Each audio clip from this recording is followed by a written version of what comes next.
Love comes with a knife, not some shy question, and not with fears for its reputation.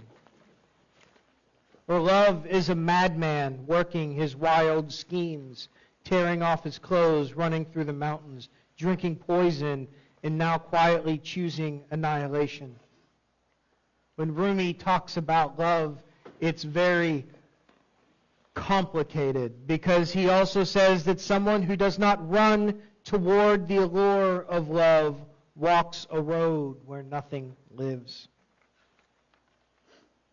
I have no doubt that when I turn on the radio, the majority of songs I will hear involve, in some way, shape, or form, love. Love is the central topic to songwriters, to poets, and to tortured middle school souls alike. Stop for just a minute and think of a love song that has meaning to you. Some of you will think of songs that remind you of someone either good or bad. A song once shared between two souls comes on the radio and something happens. Is it a good memory? Maybe our body sinks back into a special place and a small smile or laugh comes across our face. Is it a bad memory? An old romantic partner, a friend, a mistake. A lump forms in the back of our throat, frown across the face. You're going on with a great day, and all of a sudden, out of nowhere, you hear, angel of the morning, fields of gold, blue moon. You've lost that loving feeling, can't help falling in love. Anything by Boys to Men. Or even Meatloaf's quintessential, I would do anything for love, but I won't do that. And I find it important to say, it comes on, and maybe we're back at that middle school dance, frozen, too nervous, asking our crush if she would like to dance. And even though you've worked this out with your therapist 1,000 times, just for a moment, we are back in the pain of that loss anew. And by the way, if you don't know Meatloaf's 15-minute ballad and you still say, or if you say you know it, but you say, he never tells us what he won't do, you're just not listening. He is very clear about what he will not do for love. But I'm not going to go through that in this sermon. I had a Meatloaf album, though. So Meatloaf is Eddie from the Rocky Horror Picture Show. I was 13 or 14. I listened to it over and over again. It was the 1993 release of Bat Out of Hell 2. Some days I would go to put it on and find out that my mother had borrowed it. Now, if you haven't heard much Meatloaf, I, in regard to this sermon, would recommend a song that came from that album called Objects in the Rearview Mirror. And in parentheses it says, may appear closer than they are. Yeah, I know, it's a crazy name for a song. Objects in the Rearview Mirror takes a very holistic approach to the transient nature of love and loss. And it's different than many songs that do that. And I know many of you are saying, Justin, we've told you this 1,000 times. We don't get all your references, and not all of us know Meatloaf. So let me sing it for you now. Yeah, that'd be terrible. It's like a 10-minute ballad. Yeah, maybe later. Maybe later. But when you go home and listen to the song for the first time, some of you, though I can't imagine many, it's broken up into 3 parts. The author, Jim Steinman, said that those parts represent fall, winter, and spring. The song begins with a memory from the mind of the narrator, 2 brothers together, full of joy, love, excitement, and play. But put it quickly until one brother dies in an accident. And the section ends in the music video with the funeral. This is the fall section. In the next section, our narrator reflects on the years that follow. His father, unable to cope with the loss of his son, begins to drink too much and becomes abusive to his remaining son, leading to his son to run away. The song says, "My father's eyes grew blank as he hit me again and again and again." This is winter. But the third section is about renewal and redemption. This section is about first love. The narrator, after years of winter, meets a girl. And they begin to spend all their time together in this relationship. And what these two do together helps them cope and begin healing with their pain. He says, "Those were the rites of spring, and we did everything. There was salvation every night. We got our dreams reborn and our upholstery torn, but everything we tried was right." Because with Meatloaf, there's always something going on in a car. "She used her body just like a bandage. She used my body just like a wound. I'll probably never know where she disappeared, but I can see her rising up out of the back seat now, just like an angel rising up from a tomb." And there is an obvious allusion to sex. But see, that's not the thing that stuck out to my 13-year-old self. The song came out in 1993, which even though it seems like 5 or 10 years ago, was actually like 30 years ago. And 13-year-old Justin would be struck by the phrase, "I'll probably never know where she disappeared, but I can see her rising up out of the back seat now, just like an angel rising up from the tomb." What, TMI? In burgeoning liberal, not yet Reverend Justin was already preaching regularly for one of the most conservative of conservative Christian faiths. And this memory, for some strange reason, is part of the reason that not yet Reverend Justin knew that he would never make it in that faith. He knew it because the usage of religious language, the redeeming angel in the context of physical intimacy, made too much sense and was in opposition to that faith. For the narrator, the intimacy related to the sexuality was healing. So here's the thing. Some of you might be a little uncomfortable now. One, because you don't know where I'm going with this sermon. Don't worry, I'll get to that in a minute. Some of you might be uncomfortable because, like me, you grew up in faiths that broke love up into different parts and deemed the physical part to be shameful and never mentioned in public, let alone the pulpit. And some of you might just be frustrated because I pulled another musician from the 90s again, and you really wish I would stop doing that. So let me address the first concern. Where am I going with this? So, look, here's the issue, and it's an issue that's common with my sermon writing. I never gave you a thesis statement. I started with a counter-argument. Basically, I started in the middle of the sermon. There should be another part that goes before this, but I started in the middle. I have not yet addressed why I think the things I am saying and about to say need to be said, which I'll do in a moment, but I understand which might make some of you uncomfortable. To the second concern, shame around sexuality and questionable appropriateness on mentioning this in a Sunday morning, oddly enough, same answer. I started with the counter-argument. I started in the middle of the sermon and have not yet addressed why I think things I am saying need to be said. And then the third concern, we're hearing about the 90s again. I guess we all have growing edges. I thought someone would laugh at that, but sure. But if I were to start the sermon in the right place, I might say something like this. Growing up in a conservative faith, I read a lot of C.S. Lewis. He helped usher in a post-liberal perspective in an ever-splintering evangelical heritage.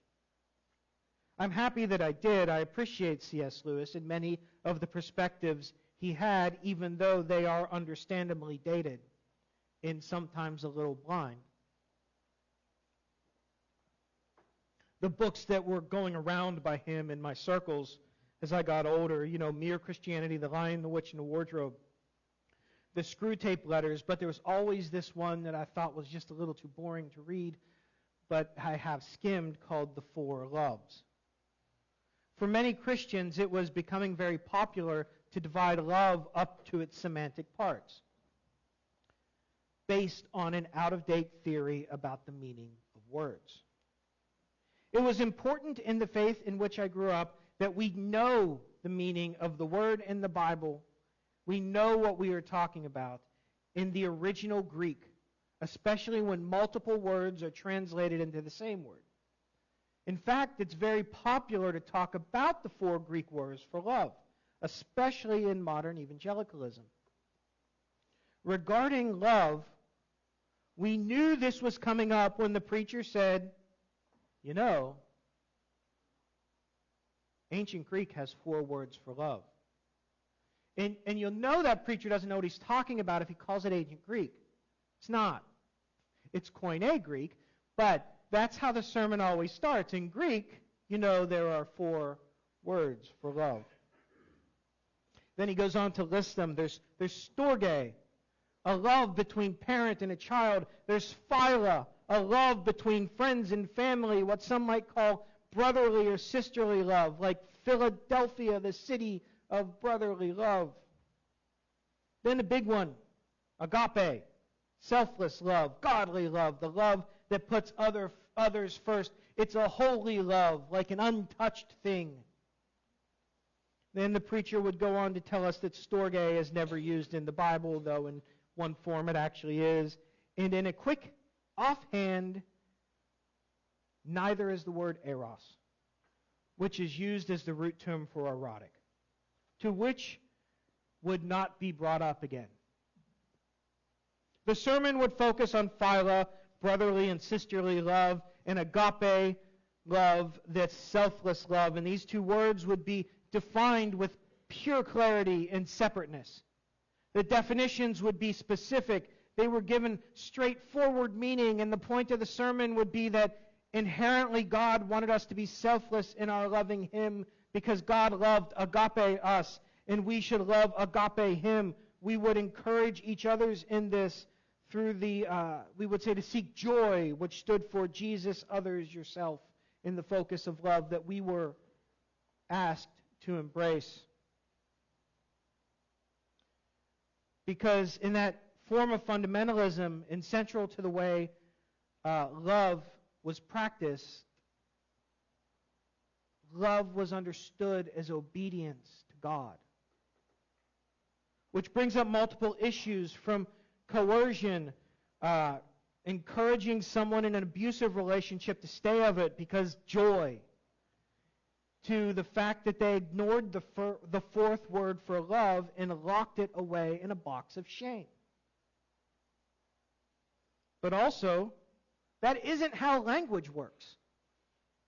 The idea was, if we can fully understand the meaning of an ancient word, we would be sure how we are supposed to interpret the passages to be obedient. Because meaning is specific and solid and able to be discerned even by something 2,000 years old.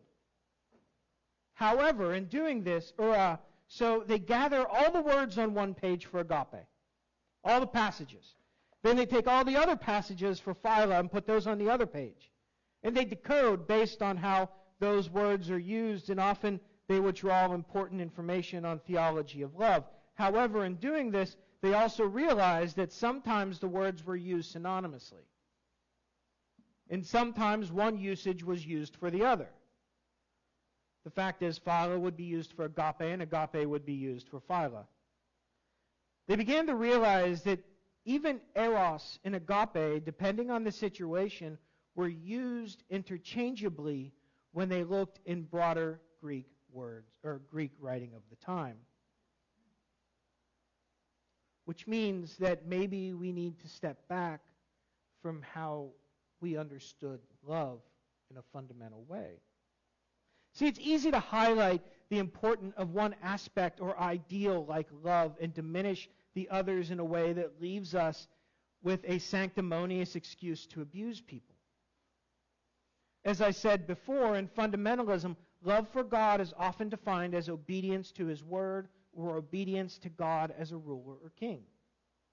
When we define love as pure obedience, it leaves us to interpret love as a puritanical, teetotaling prudishness that leads to all sorts of mental and physical health issues, not to mention the marginalization of communities.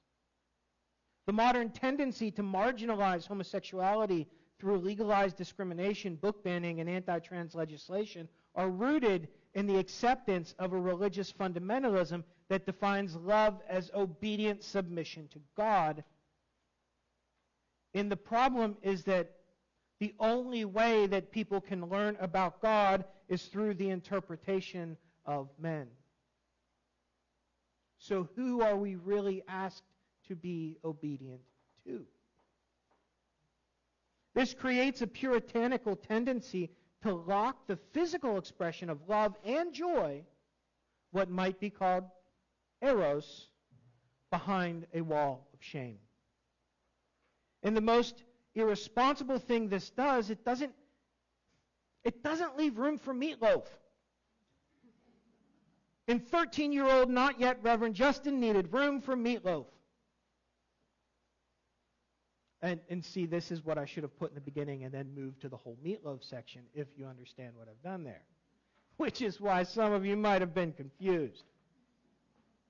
But then we don't talk about that from the pulpit, do we? We don't talk about eros from the pulpit. We don't talk about the healing nature and the joy of love or the mystery in the muscle of love. There's no room for it here. There's no room for it here, they'll say. The Bible says this or that, and they encourage what often becomes an abusive asceticism, responding when you talk about or ask questions about sex with, "I'm not saying it's wrong. The Bible is saying it's wrong."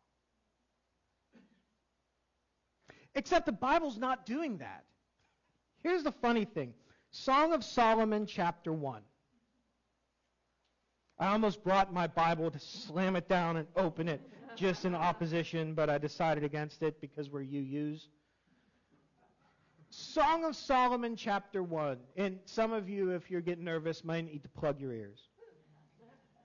Let him kiss me with the kisses of his mouth, for your love is better than wine. Your anointing oils are fragrant. Your name is perfume poured out. Therefore the maidens love you. Draw me after you. Let us make haste. The king has brought us into his chambers. We will exalt and rejoice in you. We will extol your love more than wine. Rightly do they love you. Chapter 5. I was sleeping, but my heart was awake. The sound of my beloved knocking. Open to me, my sister, my love, my dove, my perfect one, for my head is wet with dew, my locks with the drops of night. I had put off my garment, and how could I put it on again? I had bathed my feet, how could I soil them? My beloved thrust his hand into the opening, and my inmost being yearned for him. I arose to open to my beloved, in my hands dripped with myrrh, my fingers with liquid myrrh upon the handles of the bolt. And don't for a minute think that just because it's in the Bible, it isn't innuendo.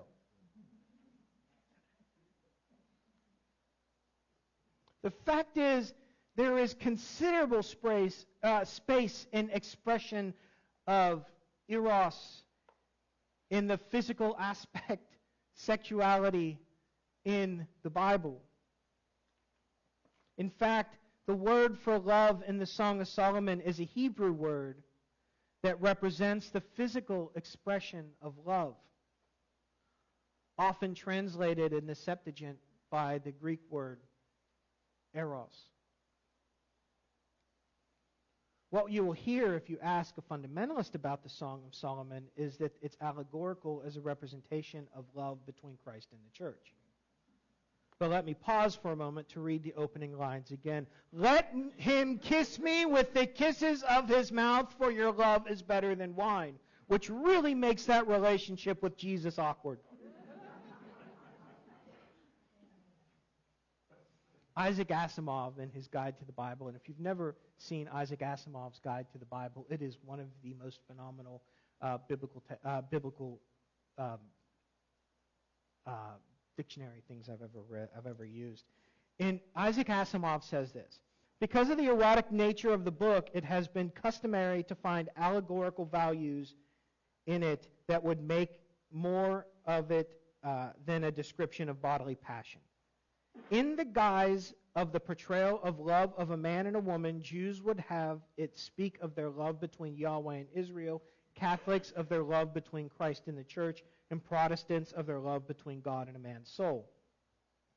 However, if we simply accept the words as they stand, the book is a human love poem, and a very beautiful one at that.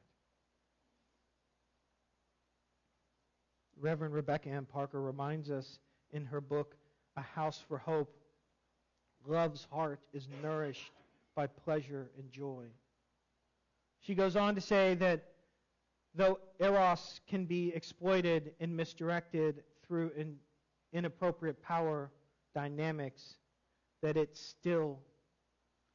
is still more than acceptable in liberal religious understanding. She says more directly this: eros is more than acceptable in liberal religious understanding. It is revelatory of the human's deepest capacities to touch and be touched, to take joy, to be transported, and to transport another to create life. So what is my point? Was this just an excuse to talk about meatloaf during a sermon? Sure.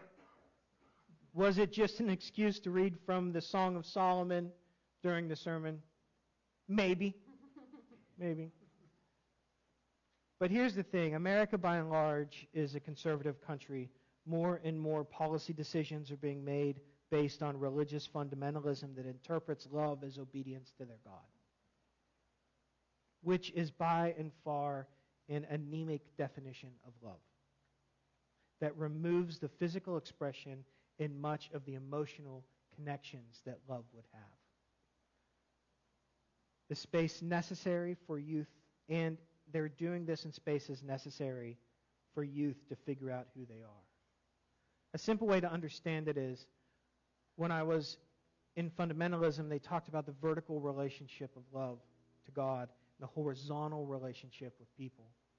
And the primary relationship was that vertical relationship to God. And we show love to that relationship through obedience to His Word. But the only way we can come to understand His Word is through the people who tell us what it means. So we didn't talk about it. And if we continue on this side, where we don't worry as much about the horizontal relationship, in fact, we don't utilize a horizontal relationship, even for those of us who believe in a God, because liberal religion assumes, the vertical, we don't use a vertical relationship, because for liberal religious people who believe in God, the way we show love to God is by loving other people the way they are, not by telling them how they're supposed to live or who they're supposed to be.